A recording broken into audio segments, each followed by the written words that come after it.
Hello everyone. So I've actually had this for a while. It's been sitting in the box. I had a lot of emails and comments from people asking if I would do an unboxing video of the Gemini or the Gemini Junior. I do have both. I've been using the Gemini Junior. I was able to get this one on an amazing sale months ago. I literally had to fiddle with my tripod, change my setup, because that was the biggest problem, is I couldn't fit this. Couldn't fit this anywhere in my room, let alone actually fit it on camera. So, did all that in the last couple days. I've moved a bunch of things around and just kind of like made some space because I want to start using this one too. So, I'll do the unboxing so people can see, because it's the same, this one or the Gemini Junior, and then I'll show both sides so you can see what I'm talking about. But yeah, so yeah, Gemini die cutting, twin function die cutter and embosser. Amazing machine. The big one is huge, as you're gonna see. The smaller one is your basic normal size. Like the Gemini Junior is about cutting plate size, about the same as like a Big Shot, etc. So one of the biggest drawbacks to these is they're incredibly heavy. Shipping is fairly painful depending on who you order from, yada yada yada yada. But yeah, it's worth it, but it's just, be aware of that. It's just because it is. This thing weighs however many pounds, so to ship it is extremely expensive. So like I said, I got an amazing deal, and for me, for a tool like this, I don't mind paying extra for shipping, etc., because it's not like this is something I'm going to be repurchasing, you know, again and again, or, you know, etc. It's like I buy it the once and that's it. So you get the box. I've got it kind of upside down here, so I think I can move this around. Okay, so you open it up. It says hello. And then you've got a user guide. You definitely want to keep that. I don't even really read that. So this one, this is the cutting plates, etc. that come with it. Like I said, the Gemini Junior is the same thing. They're just smaller cutting plates, and I'll show that in a minute. But you get two cutting plates, clear cutting plates. You get two of them. You get a magnetic SHIM. You get a rubber embossing mat, a metal cutting plate, and a plastic SHIM. So you get all of that with both machines. Comes with everything you need. You don't need to order cutting plates or anything like that. You can get all of these separately, so if you do end up wrecking them or wearing them out or whatever, you can order each one of these individually. But when you order the machine, you don't need to. So you get all that. And then the machine itself. Oh, you also get like embossing folders, a set of dies, etc. This one is different than the one that comes in the Junior. So you get a set of wafer dies. So there's like a couple squares, a tag, a decorative corner. That's kind of cool. Two embossing folders. And then a couple sets of small dies. So there's some butterflies, some flowers, and then a strip embossing folders. That's kind of cool. So you get those, and with the Gemini Junior, you do as well. Just they're different, and I gave those away because I didn't have any intention of using them. Okay, so this is the hard part to show on camera, because this thing, like I said, it's heavy and it's packed in styrofoam. I highly recommend, unless you never plan on moving ever, keep your box, because if you are planning on ever moving, it's nice to have the box with the molded styrofoam. Like things like this I don't get rid of. I store them somewhere, somehow, because it's easier to transport an expensive machine with that. So you've got everything wrapped in plastic. And like I said, this thing is heavy. So you can either recycle the plastic or keep it stored with the box. If you plan on reusing that, I probably won't. I'm just going to recycle the plastic. And then you have the cord. That is the big draw with this machine is that you plug it in rather than manually crank, which is really nice. So, cord on the back here is where you plug it in. And then I need to actually plug this in. I've got it plugged in. The plug-in on these is not very long, in my opinion. I guess that's my only other little gripe is I always have a hard time getting things positioned and having enough cord length. But plugged in, and literally all you gotta do is do your sandwich for the die cutting. So standard, the standard sandwich with these is the cutting plates, the clear cutting plates. Just pile it on top of here. So you need both of them. The magnetic shim and the plastic shim. I only use the metal. They call it a metal cutting plate. I don't use it as a cutting plate. I use this as a shim, and the only times I use the metal shim is when I'm doing extremely intricate, you know, dies that have tons of little openings, etc. And then I like having the metal shim just to make it easier to pop everything out. But the other big thing with the Gemini that makes it so popular and why everyone loves it so much is because this cuts very nicely, like very intricate dies. So you've got your magnetic mat. So the sandwich with the Gemini is clear cutting plate, plastic shim, so the cloudy one, magnetic mat. Where is, I'll just take some black cardstock here. So I just have black cardstock, so you can't really see it as well. And then let's just grab just what I have on my desk. I just have a couple of rectangle wafer dies. So these aren't super detailed, which kind of defeats purpose. So with these, the other thing that people are a little bit frustrated with is the sandwich stack is a little bit different than what you do with the Big Shot. Like most of us cut die face down on our Big Shot so you can see where you're die cutting. Now this is recommended that you have the dies face up, then your cardstock, and then your cutting plate. And then you run it through the machine just like so. However, a lot of times what I will do is I will have my cutting plate, then I will put my cardstock, I will put my dies on it, and most often I will have them taped into place with a washi tape.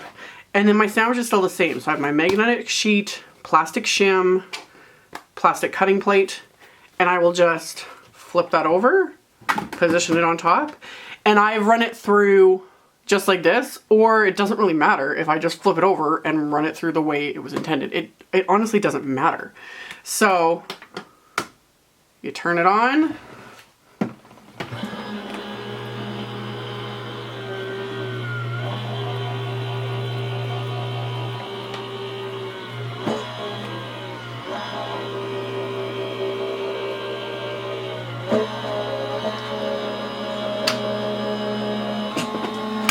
And you're done. So, big thing with the Gemini and why I haven't been using it is not only do you need space for a bigger machine, you need space in front of it and behind it to feed such large plates through it. These plates, where did my ruler go? The plates for the regular Gemini are just shy of 9 inches by 12.5 inches. So you need 12.5 inches in front and behind this thing. So you need 2 feet plus the width of this machine, which is another, machine itself is roughly 8 inches. So you need more than 2.5 feet of space.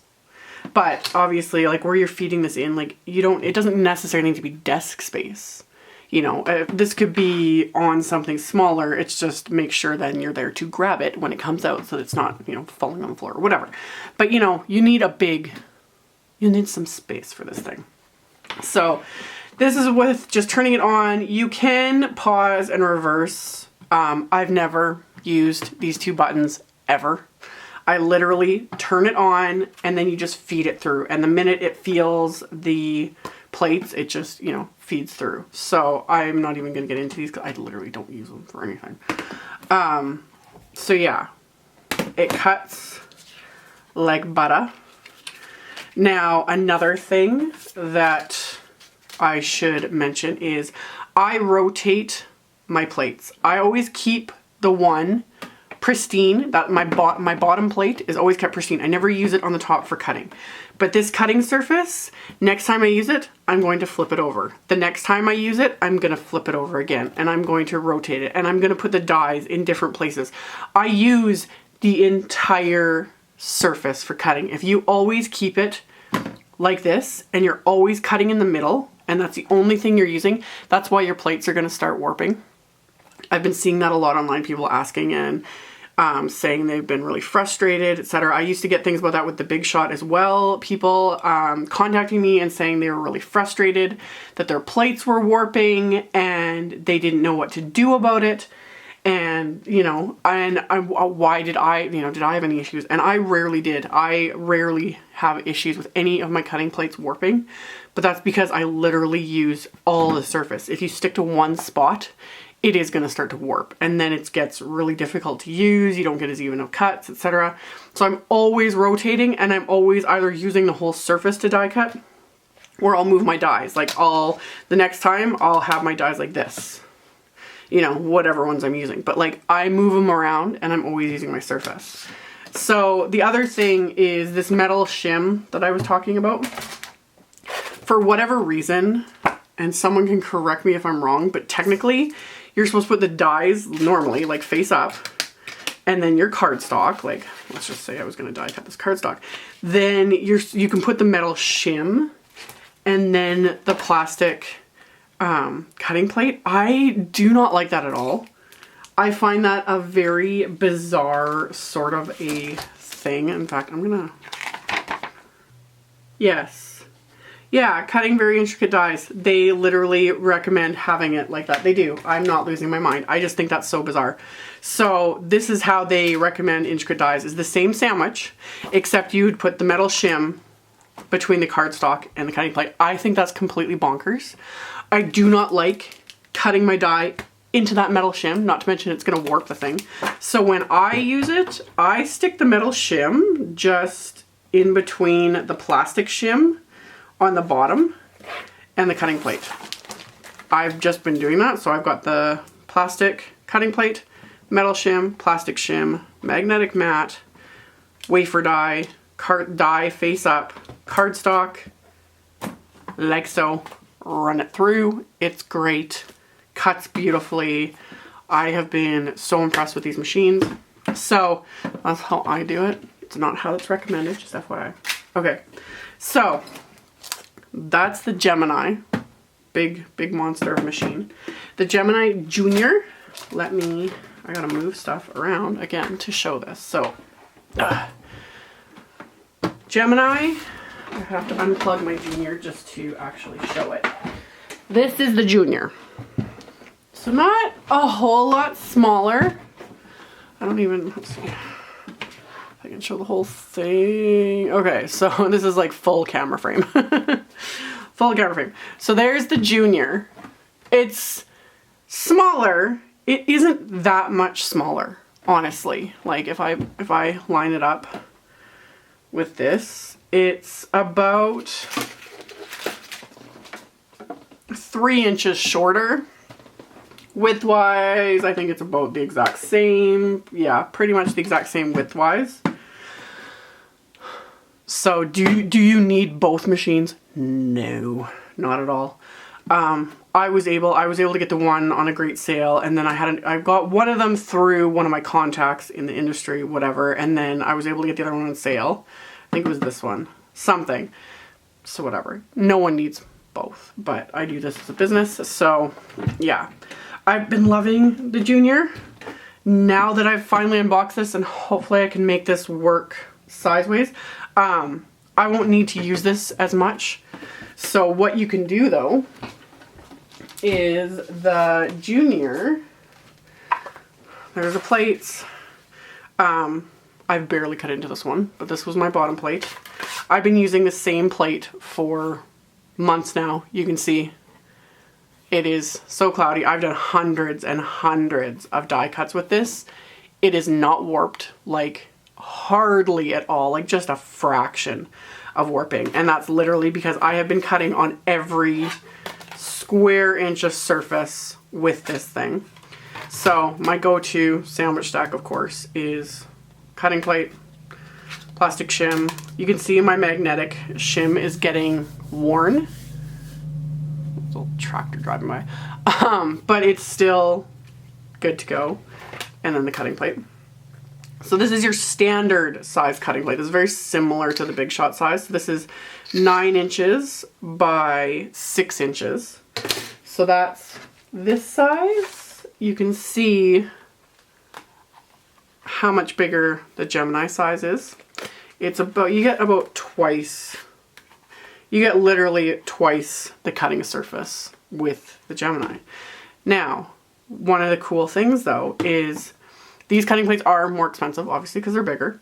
And so when you're cutting smaller things, what are you gonna do?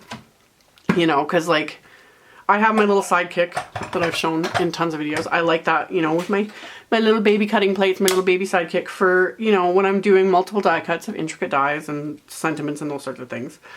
Love my sidekick. I'm never going to get rid of it. But for smaller dies, cool thing is you can use the Gemini Junior plates in the Gemini machine. Let me just, so same sandwich, obviously, you know, same sandwich because they're the same thickness, the same everything. The size is just different. So you've got your die face up, you've got your thing. Just the only difference with this is to use the Junior plates in the big machine is you cannot feed them this way. It's not gonna do anything. It literally will not feed. You just use them sideways. So, just like so.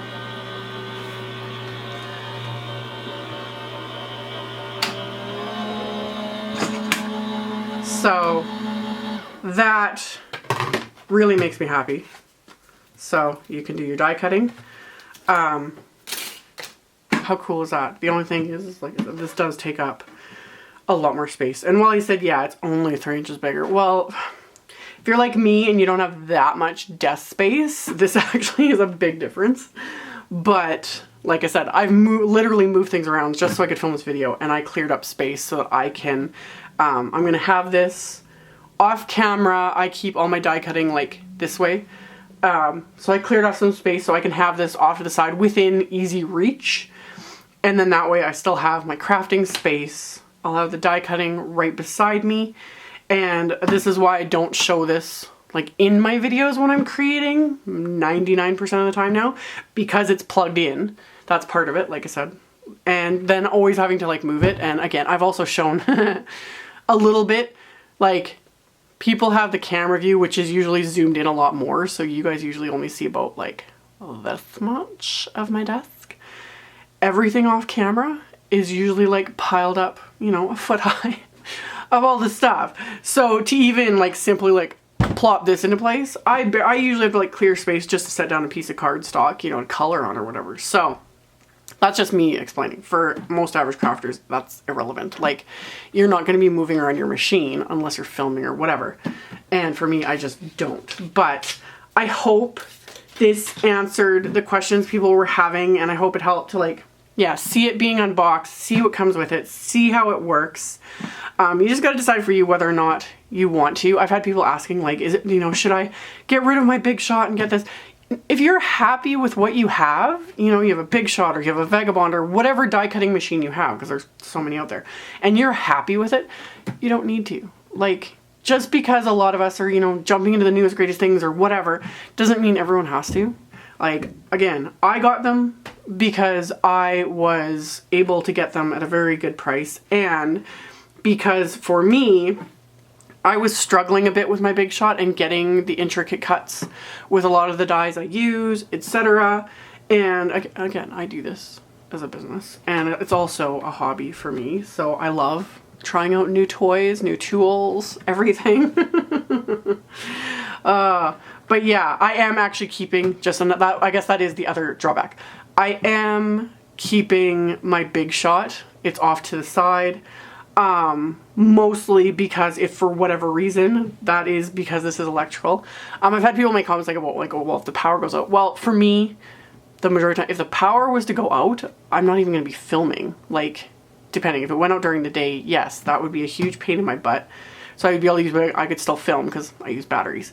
But if it's like in the evening or whatever, well, if the power goes out, I'm not going to be using this and I'm not going to be filming, so I'm not going to be crafting really at all.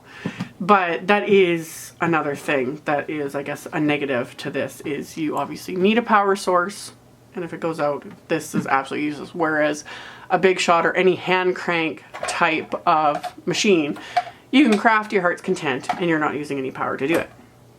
So I hope I covered all the pros and cons. As usual, I never wrote a list or anything. I'm just talking off the top of my head.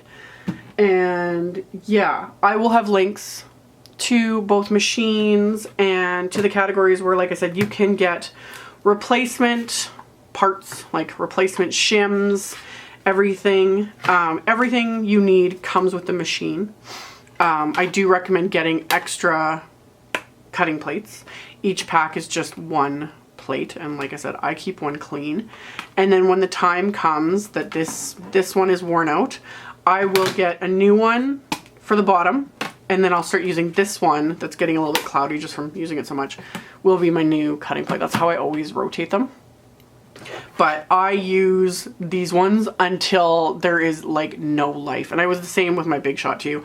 I use them until like they are so full of like fibers and they're so cut into you that they're just not working as well anymore. I get every penny's worth out of these.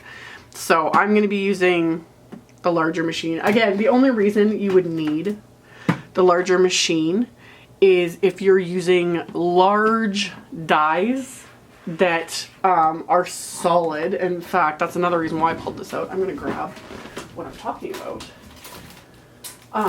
This was another reason why I wanted to pull this out, because I haven't filmed my honeybee release and review, spring release and review. But like a die set like this. This is the donut card die set from Honeybee that will make a donut shaped card. This die is huge. It will not fit on a standard, here's a standard cutting plate. It won't fit, it's too big. These smaller ones will, that are nested inside it, but the actual base for the card will not fit on a standard cutting plate. It's too long. So if you're into things like this, dies that are extremely long or just big, that tonic one I used at Halloween, the coffin die, would have been great to have this machine back then. I was able, you know, someone lent me their own, it was different and it worked. But yeah, same thing, the die was too big to fit on standards. So that's where this comes in handy if you really want to get into things like this. So always just be aware of the dies you're purchasing. Most places will state what the dimensions are of, you know, the largest die. So if it's bigger than your standard, like 9 inches by 6 inches, then you need a bigger machine. So that's it. This video was way longer than I intended it to be. Oh my goodness. But you know what, just to sweeten the deal, if you're still watching, you know, I will give away this package of dies and embossing folders. Just I don't need them. They're not really my style. So this wafer die set, the embossing folders, and these little dies, just head on over to my blog. I'll do a little raffle copter widget thingy giveaway, and I will just give these away and mail them out to someone. Just a little something fun to play with. So check that out below. I'll also have the links, etc. Thank you all so much for watching, for subscribing, for thumbs upping, and commenting on my videos. I really appreciate it. And I will see you all very soon in the next one. Bye.